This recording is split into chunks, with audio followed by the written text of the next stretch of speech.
Healing hospital multi super speciality near Nehru stadium बेदर। Ahmad tourist and travels हज and उम्रा services. आपकी खिदमत हमारी नज़र में किसी इबादत से कम नहीं, आपका एतमाद ही हमारी कामयाबी है। यूनाइटेड हॉस्पिटल सपना मल्टीप्लेक्स के करीब गंपा रोड बेदर।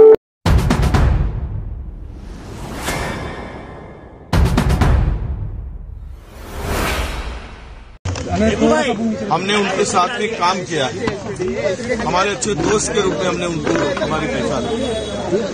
कल जो हुआ वो बहुत ही दुखद हुआ है, पर आज तो दो उसके पीछे में जिन्होंने फायर किया था, गोली चलाई थी, उनको पकड़ा गया है। पुलिस इन्वेस्टिगेशन कर रही है, पर हमारा कहना यही है कि आज मुंबई में खुलेआम पब्लिक प्लेस पर जहां क्राउड है वहां पे भी आकर गैंगस्टर हो या ऐसे क्रिमिनल्स आके गोलियां चला रहे। इसके पहले की भाईकला की घटना आपको सबको पता है कि क्या दर्शाती है। जिस तरह से भाईकला में मर्डर हुआ था, तो क्या मुंबई में कानून की धज्जियां उड़ चुकी है। मुंबई में कानून नाम की चीज बची नहीं है। अगर एक रूलिंग पार्टी के राजनेता के ऊपर इस तरह मुंबई में गोली चलाई जाती है, उनको मारा जाता है, तो ये इसका मतलब यही है कि आम आदमी की सुरक्षा का बड़ा सवाल अभी महाराष्ट्र में निर्माण हुआ है। एक मुंबई शांत मुंबई करके हम लोग मुंबई को देख रहे थे, अभी मुंबई फिर से क्राइम हब और गुंडों का राज फिर से मुंबई में आ रहा क्या? यही सवाल अभी उठ रहा है। क्या मुंबई और महाराष्ट्र यूपी और बिहार की तरफ जा रहा है या उसी रास्ते पर चल रहा है? लेके जाने का काम हो रहा है, ये डर हमें सताने लगा है।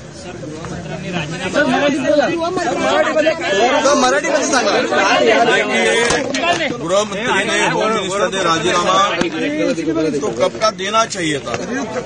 अगर थोड़ी नीतिमत्ता और नैतिकता की बात हो तो महाराष्ट्र में जो क्राइम रेट बढ़ा है तो उससे यही पता चलता है कि उन्होंने इसकी जिम्मेदारी लेनी चाहिए और उन्होंने इस्तीफा देना चाहिए। अभी 4 दिन के बाद में तो कोड ऑफ कंडक्ट लगेगा।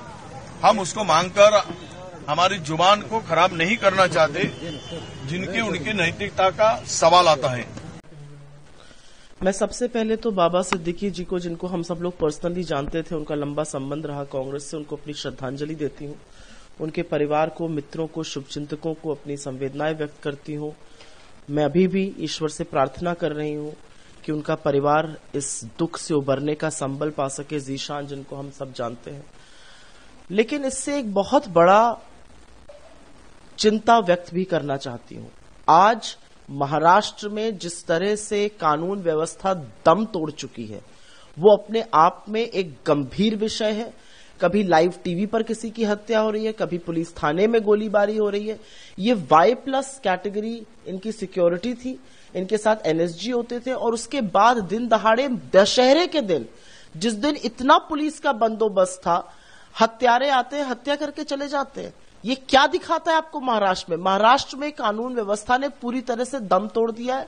मुझे एक बात का दुख है, और दुख इस बात का है कि वो बांद्रा से चुने गए थे, वहां के नेता हैं, और वहां पर आज रेल मंत्री जाकर एक अनावरण करने जा रहे हैं, एक उद्घाटन करने जा रहे हैं। अरे आपके एलाई थे, इस समय वो अजीत दादा की पार्टी के मेंबर थे। मतलब कुछ तो एक मानवता के नाते आप उस प्रोग्राम को कैंसिल कर देते। आपकी अपने एलाई के प्रति इतनी श्रद्धा, इतनी संवेदना नहीं है। मैं जो हुआ वो दुखद है। महाराष्ट्र में गृह मंत्री और गृह मंत्रालय की एक बहुत अच्छी परंपरा रही है, लॉ एंड ऑर्डर की परंपरा रही है।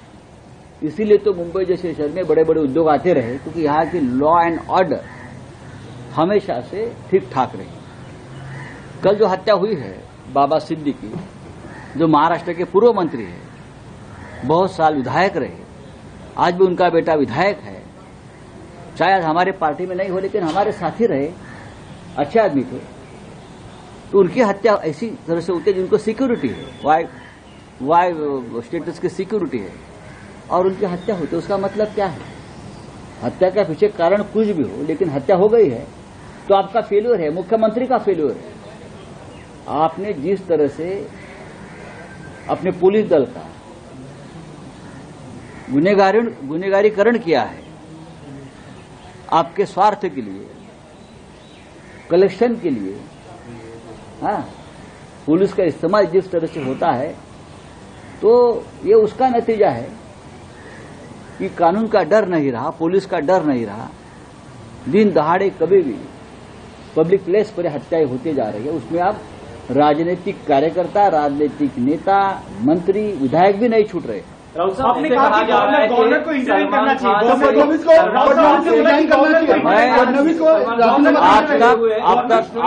आप तक मैं ये कहता रहा हूं, हम ये कहते रहे हैं भाई कि गृह मंत्री देवेंद्र फडणवीस पूरी तरह से फेल्यूर है, उनको इस्तीफा देना चाहिए।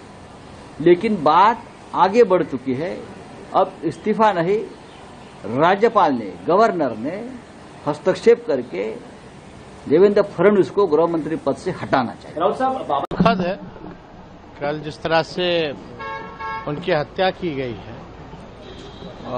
काफी हम लोगों को इसका दुख है और इस दुख के घड़ी में उनके परिवार और परिजनों के प्रति हमारी पूरी संवेदना है। बाबा सिद्दीकी तो हमारे ही जिला गोपालगंज के रहने वाले हैं, बिहार के ही मूलतः निवासी रहे और कुछ दिनों पहले ही जो है जब बॉम्बे हम गए थे तो उनसे भी मुलाकात हुई थी, उनके पुत्र से भी मुलाकात हुई थी। अब ये जानकर के बड़ा दुखद है, लेकिन आश्चर्य करने वाली बात है जो बॉम्बे इतना बड़ा शहर, खास तौर पे जो बांद्रा जो लोकेशन है, जो कॉलोनी है, अगर वहाँ ऐसी घटना हो जाती है तो आप समझ सकते हैं कि कोई भी सुरक्षित नहीं है। हत्यारों का मन जो है काफी बढ़ा हुआ है। इसमें राज्य सरकारों को थोड़ा लॉ एंड ऑर्डर की स्थिति को देखना चाहिए। देखो, ये दुर्दैवी घटना है।